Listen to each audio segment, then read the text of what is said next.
Folks, what's going on? Welcome back to the channel. HeirofCarthage here, and yes, patch 2.3 has hit for Total War Warhammer 3. While it may not be as exciting as a DLC or some other type of expansion, it is still good to see some action being taken on Warhammer 3 as we come closer to the end of the year. Now, in this, we are not going to have a massive patch like we did in 2.2, but still, it's going to be a pretty big bunch of fixes, and some of these may be important to you, and I want to cover them here with you. Now, this video is just going to be an overview of some of the biggest changes in the patch, and I'll mention a few. I'm going to have a second video that's going to specifically dive into some AI battle behavior changes that they made, because that is a very interesting section to me, and I felt like it deserved some specific coverage. So this specific video is just going to be me covering some of the patch notes. That other video, feel free to go check it out as well. It'll actually have some, I'll cover some of the patch notes that are specific to that video, but I'll also have some battle footage testing to see how the AI behaves with the new changes. Now, I think some of the biggest changes here, I'm going to scroll down.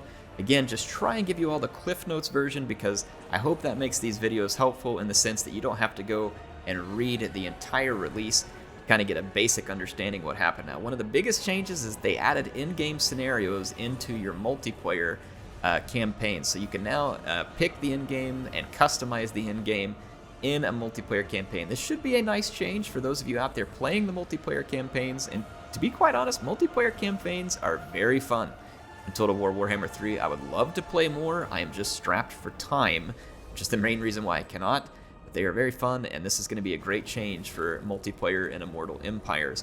They did add some, again, this one's just more of an aesthetic change, but they added in new videos for all of the original Warhammer 1 lords when you're on the selection screen. So this is going to play a different video on the selection screen. This is going to include Karl Franz, Balthasar, Manfred, Heinrich, Thorgrim, Ungrim, Grimgor, and Azag. They are all going to have new videos, so a bit of a quality of life improvement there. And then in terms of other changes, they supposedly made some stability and performance changes.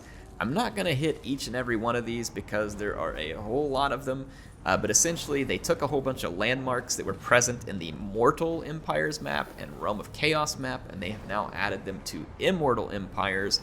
And then also they've added a number of 10-slot settlements that again, had been around but weren't in Immortal Empires yet, and so they've ported those in. That should make a difference for those factions, that get to use those. And then it looks like, other than that, they just make some changes here, like some kind of bug and fixes and other little changes. So again, nothing else to like really talk about here.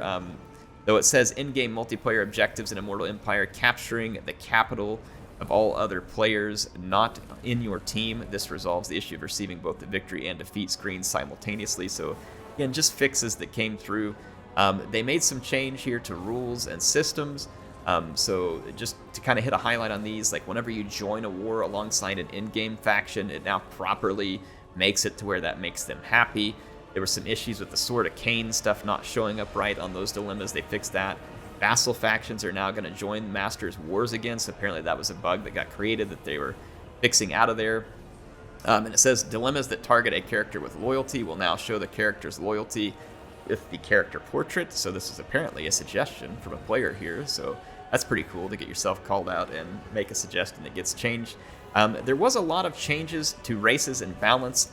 A couple of key highlights here. One, the undead factions essentially were a little bit too strong coming out of 2.2. Their leadership, basically they were lasting a little too long without crumbling. And so the way that CA is going to address this is essentially they're going to drop the leadership across the board on undead factions. So Tomb Kings, Coast, and Counts, they're going to have a leadership drop on basically every unit, which should make them start to crumble a little sooner, and thus bring them into what they feel like is supposed to be the right balance. That's a pretty significant debuff for the undead factions.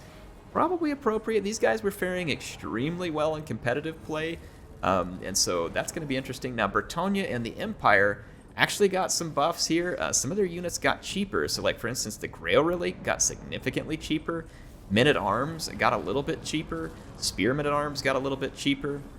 And then there was change to the Lance formation here, which is a 50% mass multiplier. That could be a big deal.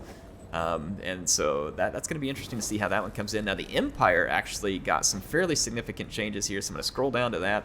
and cover them as well. So if we go down to the Empire, which is farther down here than I thought, right here, here's the Empire. Look at this, a price reduction, not a lot. It's like 25, 25, 25. So on great swords, spears with shields, swordsmen, and the steam tank even got a price reduction and picked up perfect vigor, which this is good. A steam tank shouldn't be getting tired in battle. And then that also applied to the Emperor's Wrath steam tank. War wagons actually picked up a small increase, so I guess war wagons are OP, so CA please nerf. I didn't know war wagons were OP, but apparently they are. It says Karl Franz's personal leadership skill, Indomitable, has been replaced by a health skill, Tenacity. So that's interesting. So the Empire should see some nice buffs. Bretonia, a little bit of a buff there. And again, the Undead are going to get a bit of a nerf. So that's probably, I think, some of the key takeaways. And then just in terms of how those nerfs work for the Undead, it's basically a drop of about 5 leadership for every unit. You can see it here with the Tomb Kings. There were similar changes to the Coast and the Counts. So yeah, anyway, there's your changes. This is a pretty good overview of what's in the patch. Again, the changes I want to talk about in a separate video. We're down here towards the end. I'm going to scroll on down and show you all that because we are darn near at the end. Yeah, right here, these AI behaviors. I'm going to cover these in another video. Make sure to go check that out because, again, I feel like this one deserves its own attention and coverage. I will see you in that one. HeirofCarthage signing out for now. Make sure to get down in the chat. Tell me what you think about patch 2.3. Good changes? Bad? What have you seen so far?